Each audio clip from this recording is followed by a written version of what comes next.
स्वस्वरूपानुसंधान हे एक भक्तीचे मुख्य लक्षण. म्हणती वेदशास्त्र व्युत्पन्न ज्ञान संपन्न आचार्य. पूजादिकी प्रेम व्यक्ती अर्चन भक्तीची हे रीती. ऐशी पाराशर व्यासोक्ती भक्ती म्हणती ती एक.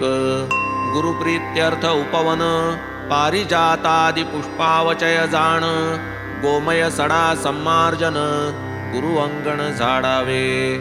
प्रथम स्नान संध्या करणे गुरुदेवार्थ गंध उगाळणे. पंचामृत स्नान घालणे धूपदीपार्चनेसी. तदुपरी नैवेद्य समर्पणे आरती धूपारती करणे. ऐसे जे सप्रेम घडणे अर्चन नाव या सकळा.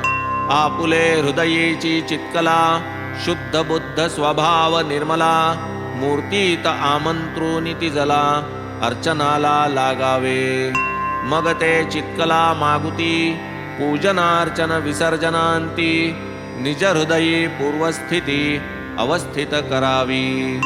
आता अवांतर भक्तीचे लक्षण गर्गाचार्य मती जाण. मन होय गुणकीर्तनी तल्लीन होय विलीन हरिरंगी. अखंड आत्मानुसंधान कथा कीर्तन विहिताचरण. हे तो पुढील भक्ती जाण शांडिल्य वचन हे ऐसे. जयामनी साधावे स्वहित ते तो आचरती वेदविहित. कर्म निषिद्ध आणि अविहित टाळीती निजहित बाधक जे. कोण्याही क्रियेचा वा फलाचा करता भोगता नाही मी साचा. हा भाव उपजे जै निरहंकृतीचा ब्रह्मार्पणाचा तो योग. ऐसिया रीती कर्म करिता सहजी उपजे नैष्कर्म्यता. कर्म कदापि नये त्यागिता कर्म कर्तृता त्यागूये. काट्याने काटा काढिल्या वीण कर्म थांबे ना कर्मा वाचून. हाती लागता निजात्म खूण कर्म संपूर्ण राहील. फलाशेचा पूर्ण विराम काम्य त्यागाचे हेची वर्म. करणे नित्य नैमित्तिक कर्म शुद्ध स्वधर्म या नाव. सर्व कर्म भगवंती अर्पण क्षणैक विस्मरणे निर्विण्ण मन. ऐसे नारदीय भक्तीचे वर्णन भिन्न लक्षण भक्ती हे. ऐशी भक्तीची अनेक लक्षणे एकाहून एक विलक्षणे. आपण केवळ गुरुकथानुस्मरणे कोरड्या चरणे भवतरू. हा गुरुकथा श्रवण छंद लागला मज झालो दंग. स्वयेही करावे कथा प्रबंध अनुभव सिद्ध वाटले. पुढे एकदा शिर्डीस असता दर्शनार्थ मशिदी जाता. बाबांसी देखिले गहू दळता अति विस्मयता उदेली. आधी कथितो ती कथा श्रवण करावी स्वस्थ चित्ता. त्यातून उद्भव या साई चरिता झाला केहुता मग परिसा. उत्तम श्लोक गुणानुवाद तयाचा प्रेम कथा संवाद. करिता होईल चित्त शुद्ध बुद्धीही विशद होईल. पुण्य श्लोक गुणानुवर्णन तत्कथा तल्लीला श्रवण.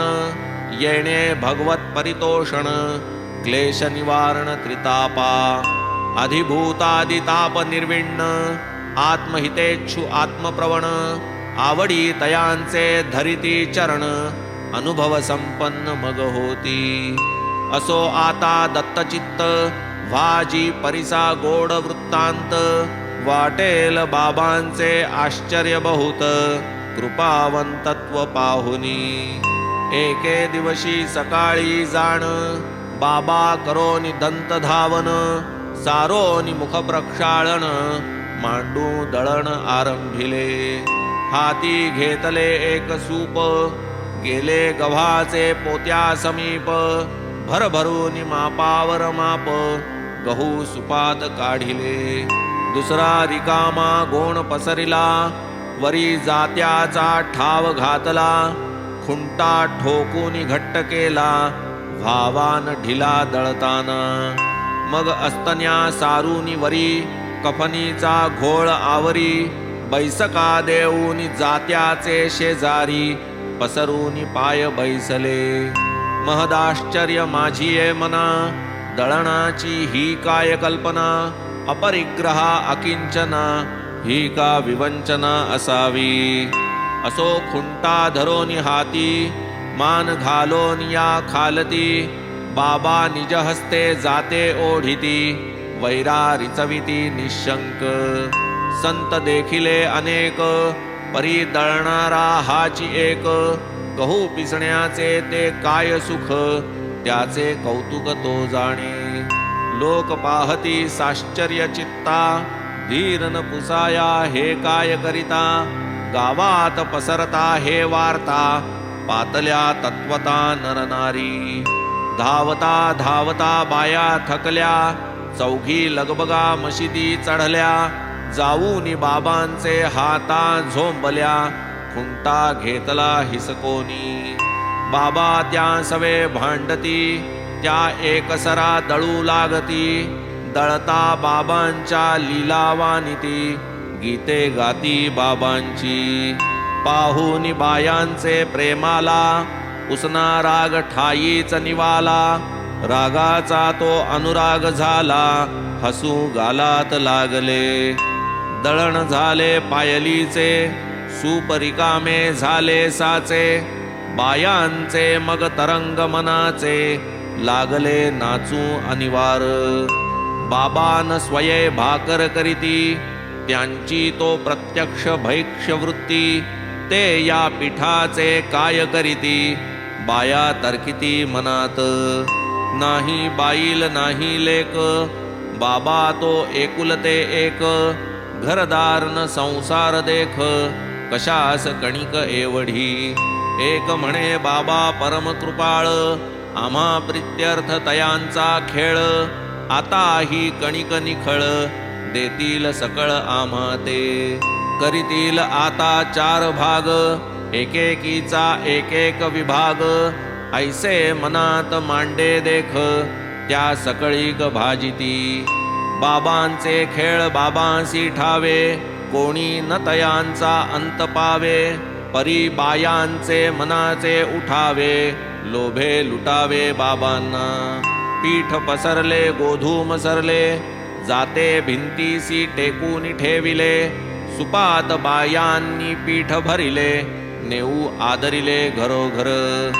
तेथपर्यंत बाबा काही चकार शब्द वदले नाही भाग करिता 4 चौघीही वदती पाही मग कैसे. चळल्या काय कुठे नेता बापाचा माल घेऊन जाता जा शिवेवरी नेऊनी आता पीठ तत्वता टाकाते. आल्या रांडा फुकट खाऊ लुटाया मज धाव धावू गहू माझे काय कर्जाऊ पीठ नेऊ पाहता. बाया मनी बहु चुरमुरल्या लोभा पायी फजित पावल्या आप आपसात कुजबुजू लागल्या तात्काळ गेल्या शिवेवरी. आरंभ बाबांचा कोणाही नकळे कारण प्रथमतः काहीही नाकळे धीर धरिता परिणामी फळे कौतुक आगळे बाबांचे. पुढे मग म्या लोकां पुसिले हे का बाबांनी ऐसे केले रोगराईस संपूर्ण घालविले जन वदले ऐसेनी. गोधूम नाही ती महामारी भरडावया जात्यात वैरी तो मग भरडा शिवेवरी उपरा उपरी टाकवी. पीठ टाकिले ओढिया काठी तेथून रोगासी लागली ओहटी दुर्दिन गेले उठाउठी हे हातोटी बाबांची. गावात होती मरीची साथ करीती हा तोडगा साईनाथ झाली रोगाची वाताहत गावास शांतत्व लाभले. पाहोनी दळणाचा देखावा कौतुक वाटले माझिया जीवा कैसा कार्यकारण भाव जुळवावा ताळा मिळवावा हा कैसा. काय असावा हा अनुबंध गव्हा रोगाचा काय संबंध पाहूनी अतर्क्य कारण निर्बंध वाटले प्रबंध लिहावा.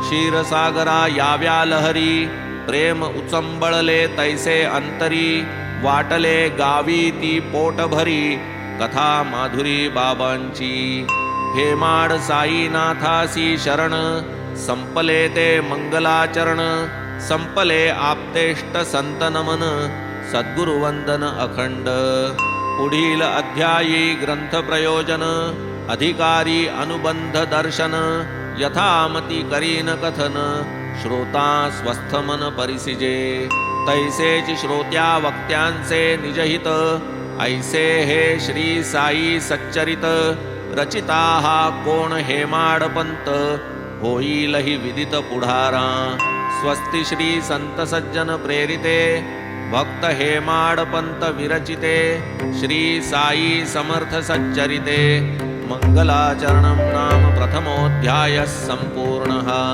श्री सद्गुरु साईनाथार्पणमस्तु शुभं भवतु श्री सच्चिदानंद सद्गुरु साईनाथ महाराज की जय।